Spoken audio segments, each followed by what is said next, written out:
ความเป็นมาของการตำศาสตร์ก็แต่พ่อแต่แม่เฮาพุ่นแหล้วเนาะเจ้าแต่กี้เพิ่นก็เอาพระเอาอันปอสมัยนั้นตกมาสมัยโคมือนี่แหละเอาพางและพื้นในบึงเฮานี่ได้เอามาตำก็ดีบึงในบ้านนี่บ่บึงในบ้านบึงอ้อบึงแดงเท่านี้ได้เจ้ามีหลายแม่นเนาะหลายพื้นส่วนหลายแหละแบบมันเอาย่ำใดผืนมันมีย่ำใดส่วนหลายมีเฮาเอายามเดือน6เดือน7ผือกำลังป่งงามเจ้าเดือน6เดือน7เดือน8นี่แหละเนาะเดือน8นี่โอยดอกมะนาวม่วงอันนั้นมันกำลังสิมาพันของการตำศาสตร์ด้านเศรษฐกิจการตำศาสตร์เป็นการสร้างรายรับเสริมให้แก่ครอบครัวในเวลาว่างจากอาชีพหลักคือการเฮ็ดนาศาสตร์ของชาวบ้านพักเพื่อแม่นนำส่งออกขายตามท้องตลาดและส่วนหนึ่งก็ขายภายในท้องถิ่นตนเองเช่นวันตลาดนัดในปีหนึ่งชาวบ้านสามารถสร้างรายรับจากการขายศาสตร์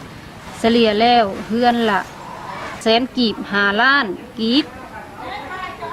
นอกจากนั้นศาสตร์ยังสามารถนำไปเป็นเครื่องแลกเปลี่ยนสินค้าได้ไปแล้วมันบ่มีอันใช่ก็ขายละขายเอาเงินซื้อพางคืนมาเอาเงินซื้อน้ำสีคืนมาเอาเงินขาดเอาไปลบไปหยังคืนมามันเหลือหันแล้วก็เอาไว้นอนเหลือนอนแน่คันว่าพี่น้องมาบัดต้นพี่น้องแน่บ่ได้พอไปหาข้าวหาน้ำดอกคำบ่รืดข้าวปีต่อมาแต่ขายเห็ดนาแรงเลยขายไปเอาแต่เงินหัน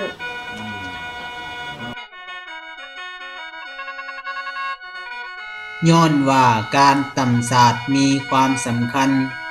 ดังนั้นชาวบ้านพักเพื่อจึงได้จัดตั้งกลุ่มนักค้นคว้าขึ้นมาเพื่อศึกษาค้นคว้าวิธีการตำศาสตร์ของชาวบ้านพักเพื่อนี่นะมาคนที่ตามชาติเห็นได้นะจะก็ว่าไปเลยตามชากับไปลบเลยเอาว่าลบอยู่เบื้องลบมาเลยเห็นได้ลบมาเลยกระตัดกระซอยตัดแดดตัดไม้ซอยจนว่าฮอดตำมันซอยแล้วห้ามกับไปตากแดดแล้วห้ามกับไปซอยไปซอยแล้วห้ามกับตากแดดไว้มันแห้งแล้วห้ามกับเอาเมียนแล้วเขาได้หลายแล้วก็ว่าสิได้แล้วห้ามกับไปย้อมสีแล้วเขาจังตัดกันต่ำทางมากับมันย้อมหัววิธีการมันสิตำเห็นได้ไหนเอากับพักกันเด็ดกีเด็ดกีแล้วก็ซื้อข้างมาแล้วก็พักกันนี่แหละมาเป็นศาสตร์เลี้ยงศาสตร์ล้านศาสตร์หนึ่งนะการศาสตร์แงงกลางแล้วผลเก็บเป็นโตปลาก็มีเก็บเป็นดอกหมักจับก็มีหักดอกใหญ่ศาสตร์นั่นน่ะศาสตร์มือละผืนก็บ่ได้3 มือต่อผืนบาทนี้นะมาการศาสตร์เวียงจันทร์เพิ่นเว้าน่ะจักเพิ่นมาได้ศาสตร์เวียงจันทร์ศาสตร์สวรรค์เฮาก็เอามาเฮ็ดคือเพิ่นไว้แบบนี้สอดเอาโลดเฮามาบากันไปนั่นนี่เป็นลายนี่อันนี้ได้อันนี้น่ะบาทนี้แหละการศาสตร์ตานี่ก็สบายนี่มันก็เป็นลายคือกันเจ้าอยากเอามันลายในใดก็จะคือหูตามันกระลอกอยู่แบบนี้ก็ดีผู้ใหญ่เป็นผู้พัด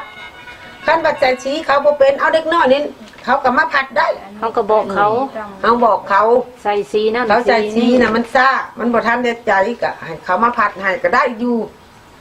แต่เจ้าไปหาเพนเด็กน้อยนี่ได้แผ่น1แล้วขั้นผู้ใหญ่แต่เจ้าไปหาเพนได้2 แผ่น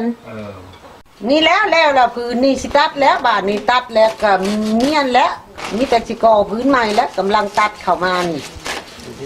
วิธีการตัดก็เอามีดนี่แหละมาตัดเจ็ดไปนี่แล้วตัดมันเกี้ยงบนขู่ขอบขู่ทางแล้วก็เอาไปตากกึ่งไว้บนโต๊ะได้ชุ่มน้ำมันแห้งมันจะมือแล้วแห้งการตำศาสตร์ของชาวบ้านพักเพื่อแม่นบ่คอยพบปัญหาปานใดเพราะการตำศาสตร์ส่วนหลายแม่นการตำศาสตร์เพื่อหับไส้ในครอบครัวให้เป็นของฝากของต้อนพี่น้องเท่านั้นมีจำนวนหนึ่งตำขายเป็นสินค้า